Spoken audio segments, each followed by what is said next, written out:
Thanks for coming in the storm and the thunder and the torrents of the world. Okay. Brothers and sisters, I'm honored to be here. When I got the call, I flight right away from Iran to this mosque to be here at your disposal. And I just want to say that I'm honored to be here, and my brothers are excited, and maybe they can also come in. My brothers and sisters are waiting in the door.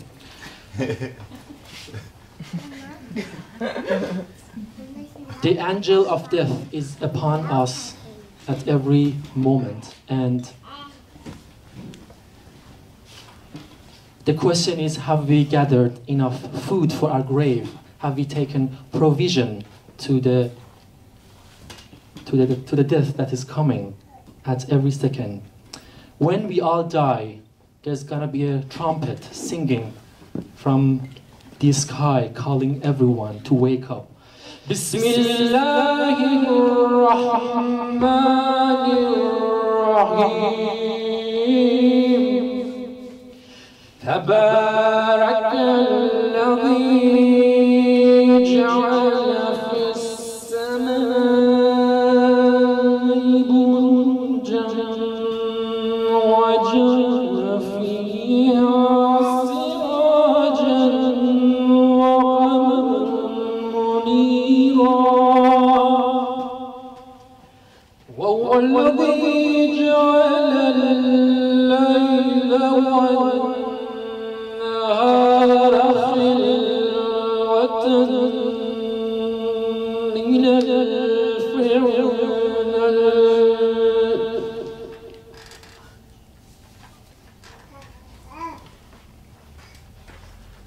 وهو الذي جعل الليل والنهار خلفة لمن أراد أن يذكر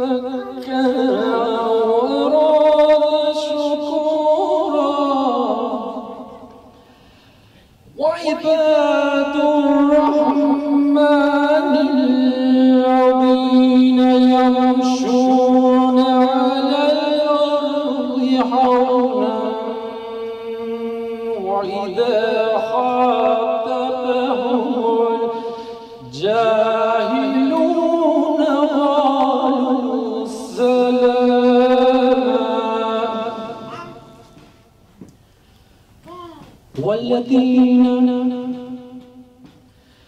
والذين يبشرون لربهم سجدا وقياما. Okay, Quran was never supposed to be consumed as memorized and recited. It was supposed to be when the prophet has got the hallucination, got the poets from the God immediately. People would around him, so they would write it down immediately on the body, on the floor, on the wind, and stand, whatever. So it was this kind of performative moment in the beginning of Islam when the prophet would get the call, get the message, get the text, and he would transfer it to the people who would around him all the time to write it down. But before that, I have to go back a little bit and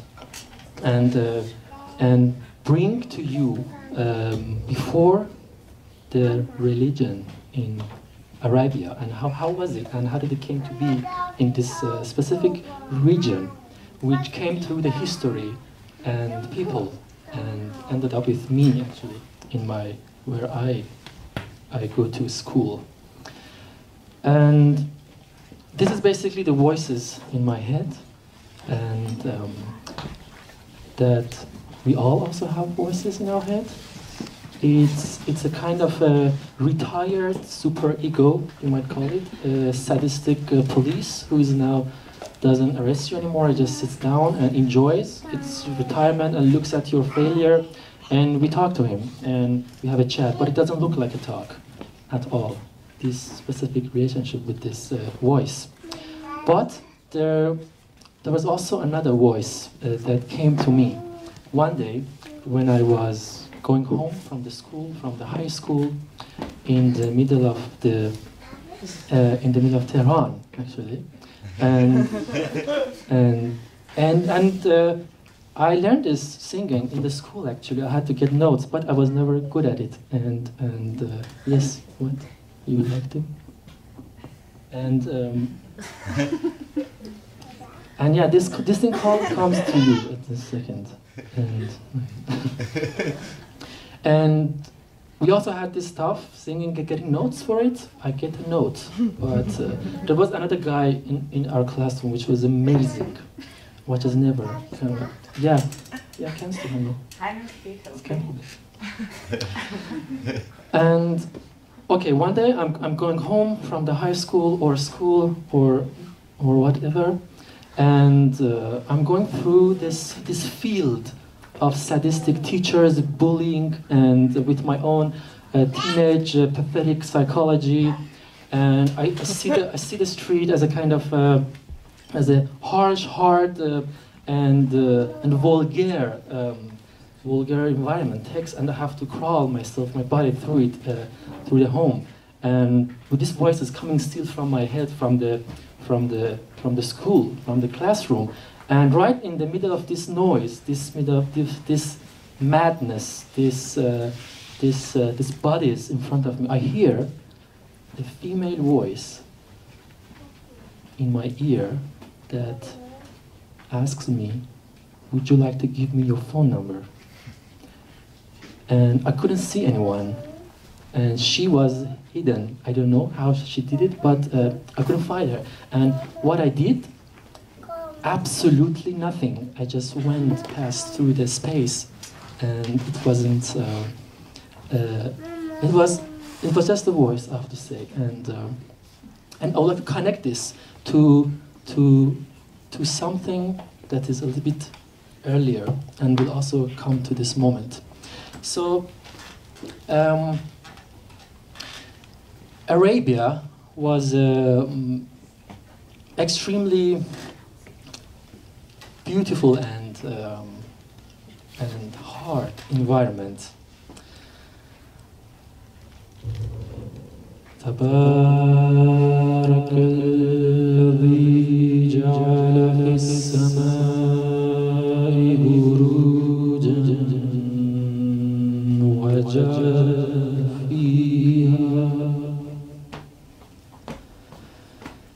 وجعل فيها سراجا وقمرا منيرا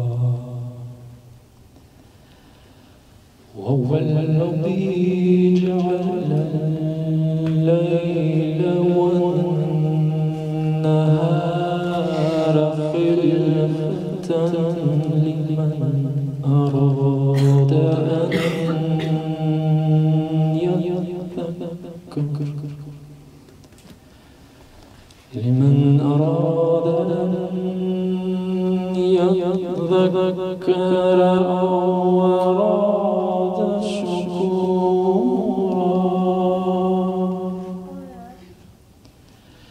وعباد الرحمن الذين يمشون على الأرض هونا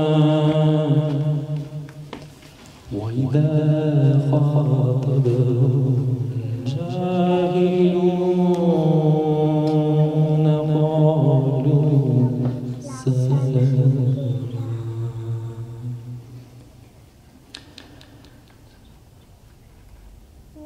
And when Muhammad was traveling a lot during his time, during his youth, which he was a beautiful young man sitting in the alley, in the streets of Mecca, and sing, and people would listen to him. But I want to talk a little bit about the culture of poetry in Arabia before Islam, and how was it. And I have to bring 4 things that Muhammad recognized and created a kind of attack on these 4 things in Islam. One of them was poetry, which was witty, fast, improvised, and smart, and on-the-move text that Arabs would write and improvise on the move, on the camel, on the run, in the fight. And it wasn't like Persian poetry, which is a little bit in metaphysics. It's about the things you want to be there, but they're not there. For example, they want to be a flower, but when there's no flower, so they wrote poetry. And the other thing was the hygiene, the state of their simply being clean. And I can totally understand it, because you have a culture that is a tribal nomad and living in the desert, and you smell horribly. So they didn't care, and the Quran is filled with how to wash yourself and how to clean up. Basically, it's a religion about how to clean yourself. And the other thing was also what people were drinking, which was wine, alcohol, and the thing that changes the way you think. And the Quran also cannot stop talking about wine also. And it's filled with this wetness. And the other thing was, what was it? And the other thing, basically was the unity of their community, which the self in Arabia was a composition of sentiments, affiliations, and behaviors which wouldn't fit together neatly. So they would constantly fight, come into a fight, which happens. And so there's one thing that's going to hold everything together, and there's one central idea. And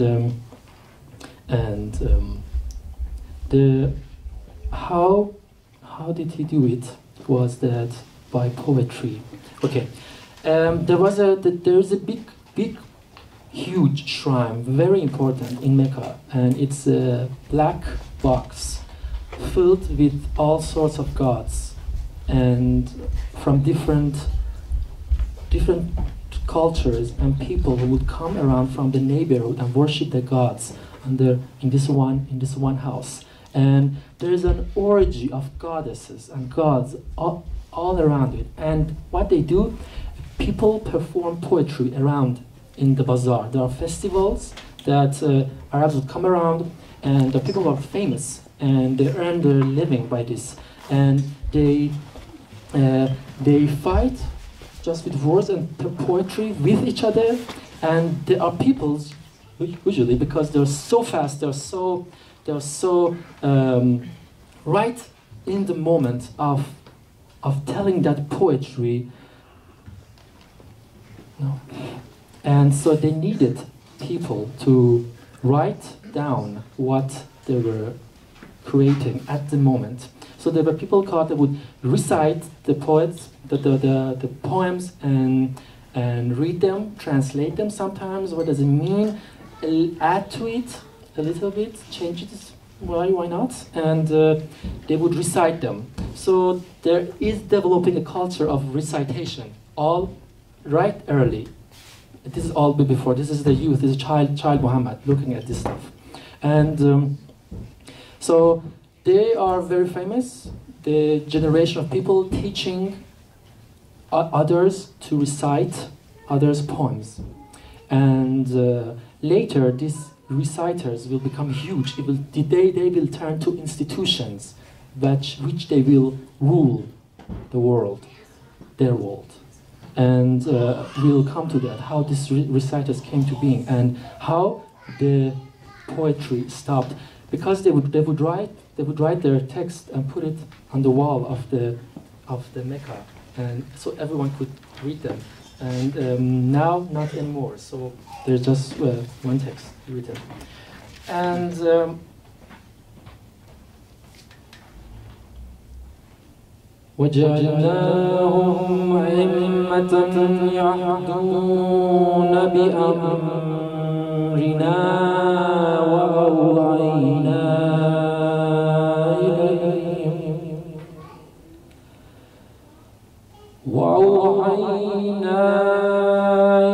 إليهم فعل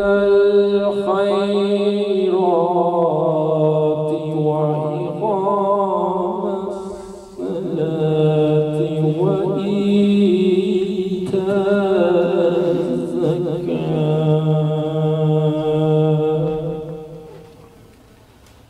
وكانوا لنا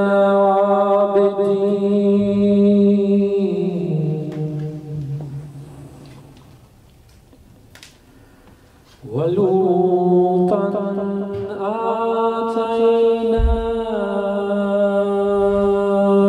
حكما وعلما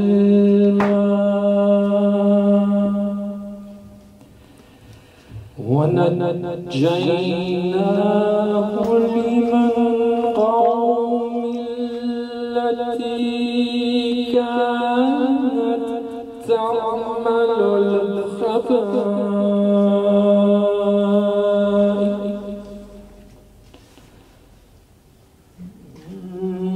إنهم كانوا قوم سوء فاسقين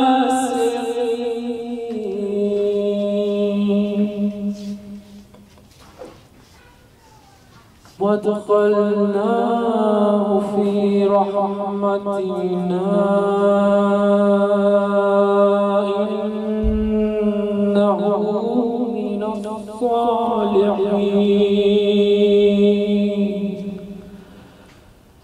وادخلناه في رحمتنا إنه من الصالحين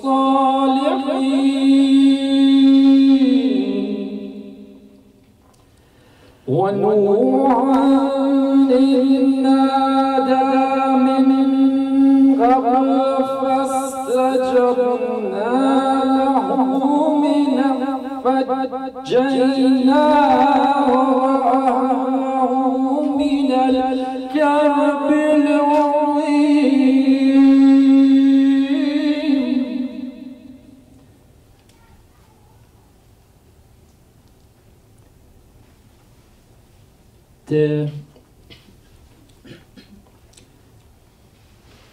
The recitation and its relationship to the thing. Okay, so much.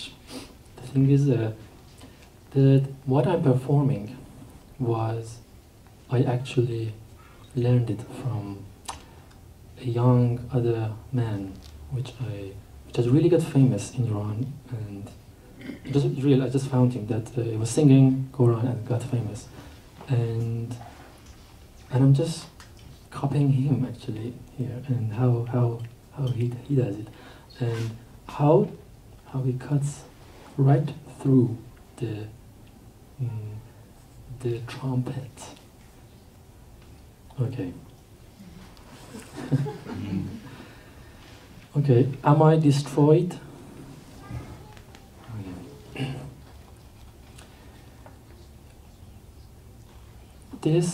This remembering, and if you consider any kind of memory as a trauma, and which has turned from the real thing into your brain, and you try to forget at the same time remember by forgetting somehow, and other things come to being too from other times, and I cannot really separate from the things I cannot remember. I can remember the things that I'm saying, and the things that voices from my head, or the things I heard from you, because I'm talking because Tava asked me once in a party about Islam.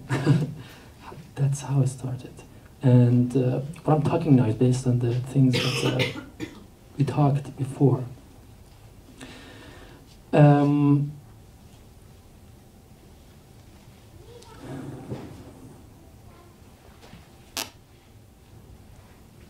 this is all a bit faded, and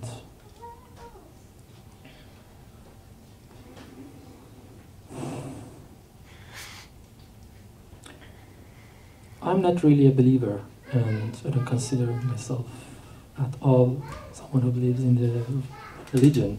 But I've gone through its system and educated thoroughly. I believe when I was a child, I would believe anything that everyone told me until until very late, actually.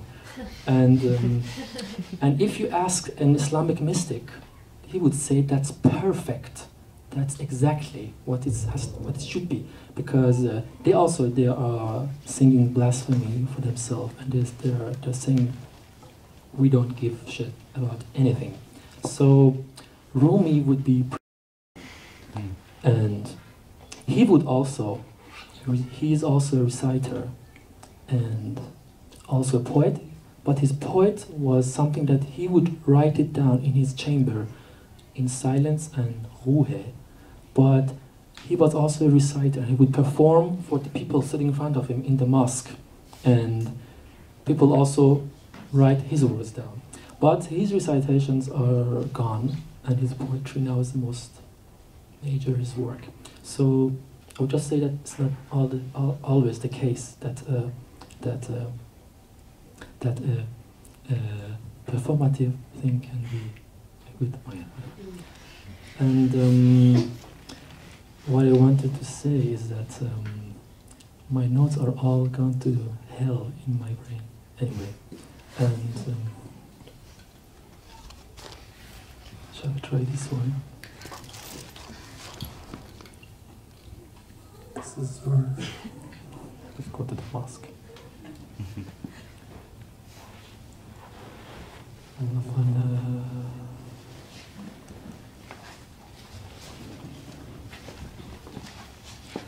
ونصرناه من القوم الذين كذبوا بآياتنا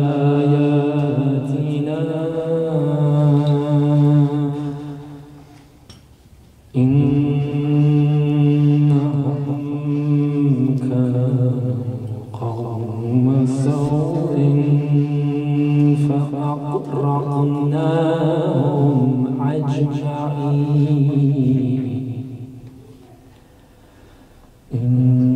إنهم كانوا قوم سوء فأغرقناهم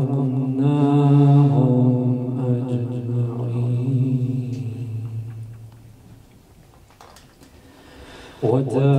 وداود وسليمان إذ يحكمان في الحرث إذ نفشت فيه غنم القوم وكنا لحكم شاهدين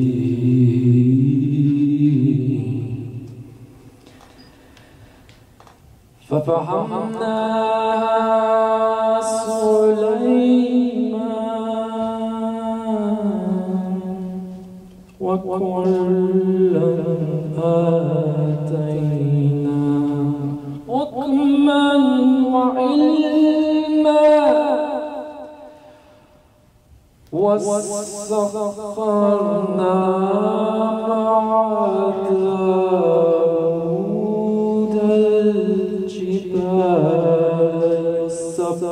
يسبحن والطير وكنا فاعلين.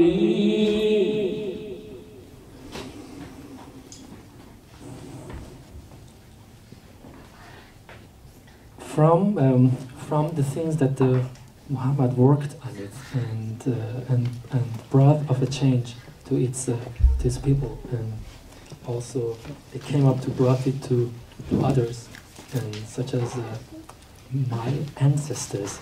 My mother, in her family name, has the word that indicates that she is from Muhammad's blood.